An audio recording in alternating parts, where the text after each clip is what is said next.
Mossad.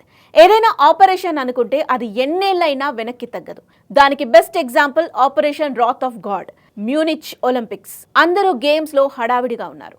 వాళ్ళ దేశాలకి medals తీసుకురావాలని పట్టుదలతో ఉన్నారు. సేమ్ ఇజ్రాయెల్ వాళ్ళు కూడా అంతే. సేఫ్ గా ఫీల్ అవ్వాల్సిన ఒలింపిక్స్ విలేజ్ లో మృత్యువు ముసుగేసుకొని కాచుకుంది అని. ఒలింపిక్స్ మెడల్స్ ఉండాల్సిన చోట రక్తం దారలై కారింది. 11 మంది ఇజ్రాయెల్ క్రీడాకారులు టెర్రరిస్టుల చేతిలో హతమయ్యారు. వాళ్ళు బ్లాక్ సెప్టెంబర్ అనే ఉగ్రవాద సంస్థకు చెందినవారు. ఈ ఘటనకు ప్రపంచం మొత్తం తల వంచుకుంది. కానీ ఇజ్రాయెల్ మాత్రం రివెంజ్తో రగిలిపోయింది. ఈ ఘటన వెనకాల ఎవరెవరు ఉన్నారో వారందరినీ ఖచ్చితంగా మట్టు బెడతామని శపథం కూడా చేసింది.